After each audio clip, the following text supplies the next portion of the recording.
जय श्री राम। प्राचीन काल की बात है। एक नाव में कुछ लोग बैठे नदी पार कर रहे थे। अचानक नाव हिचकोले खाने लगा, नाव नदी में डूब गई। नाव में बैठे सारे लोग डूब करके मर गए। नाविक किसी तरह से बच बचा करके तैर करके नदी पार किया और महाराज को खबर पहुंचाने महाराज के दरबार में पहुंचा और महाराज को बताया कि महाराज, नाविक में जितने भी बैठे यात्री थे सारे के सारे डूब के मर गए। महाराज बड़ा चिंतित हुए, पूछे कि ऐसा कैसे हुआ। तो नाविक ने उत्तर दिया कि महाराज, नाव में बैठे यात्रियों में से एक यात्री ने नाव में थूक दिया और थूक दिया, उसकी वजह से नाव पलटी खा गई और नाव में सारे यात्री बैठे डूब के मर गए। महाराज को हंसी भी आई और गुस्सा भी। महाराज ने कहा, ऐसा कैसे हो सकता है?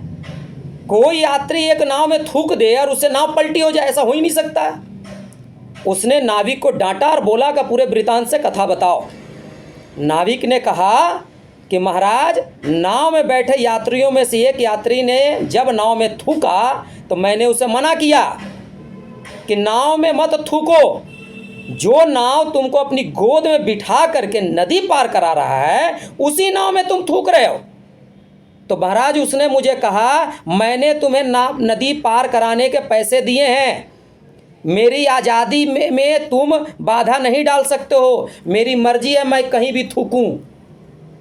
इस बात पे महाराज मैं गुस्सा हुआ और उसको कहा कि बाकी यात्रियों को तुम्हारे थूकने से घृणा हो रही है, इसलिए तुम मत थूको। मेरे इतना कहने पे नाव में बैठे कुछ यात्री उस थूकने वाले की तरफ कुछ हो गए और कुछ मेरी तरफ हो गए। कुछ ने मेरा समर्थन किया कि नाविक सही बोल रहा है, आप नाव में नहीं थूक सकते हैं, और कुछ ने थूकने वाले का समर्थन किया कि नहीं, ये थूक रहा है, आप इसे रोक नहीं सकते हैं। महाराज, इसी बात को लेकर के दो भागों में यात्री बैठे, दो भागों में बट गए, आपस में लड़ बैठे। लड़ने की वजह से नाव असंतुलित हो गई और नदी में डूब गई, जिससे सारे यात्री मर गए। अब आप सोचेंगे कि मैं ये कथा आपको क्यों बता रहा हूं। मैं आपको कथा इसलिए बता रहा हूं कि आज के इस विषम परिस्थिति में वो नाव आपका भारत देश है और उस नाव में बैठे सभी यात्री हम और आप हैं। आज हमको और हमारी और आपकी स्थिति वही है जो उस नाव में बैठे यात्रियों की थी।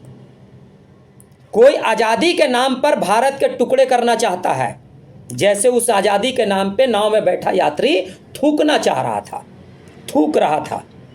और कुछ लोग ये भारत के टुकड़े करने के समर्थन में, कुछ लोग उसका समर्थन कर रहे हैं, और कुछ लोग जो हम रहे जैसे भारत राष्ट्र प्रेमी लोग जो हैं, जो भारत के टुकड़े होते देखना नहीं चाहते हैं, उनके समर्थन में कुछ लोग हैं। नतीजा दोनों आपस में लड़के मर रहे हैं। कोई भी एक साथ खड़े होकर के राष्ट्र की सुरक्षा की बात, हिंदू की सुरक्षा की बात, हिंदुत्व की सुरक्षा की बात सोच ही नहीं रहा है। जब आप वोट करने जाते हैं वहां भी आप यही सोचते हैं कि फलाना विधायक, फलाना सांसद मेरा चापाकल नहीं लगवाया, मेरा रोड नहीं बनाया, मेरा नली नहीं बनाया, मेरे यहाँ हम ये बुलाए थे, मेरे यहाँ झगड़ा हुआ तो झगड़े में वो नहीं आया था इसलिए हम उसको वोट नहीं देना है। आप इन सब चीज़ों से ऊपर उठ करके अपनी सुरक्षा, अपने हिंदुत्व की सुरक्षा, हिंदू की सुरक्षा, अपने राष्ट्र की सुरक्षा की बात आप सोचते ही नहीं हैं। नतीजा ये होता है, आपका वोट कहीं पड़ जाता है, कहीं पड़ जाता है, और आप अपना प्रतिनिधि चुन ही नहीं पाते हैं। तो आपके लिए लड़ेगा कौन? आप सोचिए, आप विलुप्त होने की कगार पे हैं, डायनासोर की तरह आप खत्म होने वाले हैं। कहाँ हैं आप? बंगाल में जहाँ पर 100% थे, आज वहाँ 41% आप बचे हैं। 59% खत्म हो गए। कंधार खत्म हो गया, अफगान खत्म हो गया, पाकिस्तान में हिंदू थे वो खत्म हो गए। आज़ादी के समय 22% थे, आज 1% है। 2-3 सालों में वो भी खत्म हो जाएंगे। आपके अपने भारत देश में आज़ादी के समय हिंदू 87% थे, आज 63% है। आने वाले दिनों में वो भी खत्म हो जाएंगे। याद रखिए, पाकिस्तान से भगाए गए तो भारत ने शरण दिया, कश्मीर से भगाए तो भारत ने शरण दिया, बंगाल से भगाए गए तो भारत ने शरण दिया। लेकिन यदि भारत से भगाए जाएंगे, कोई देश नहीं आपको शरण देने वाला, एक भी देश नहीं है।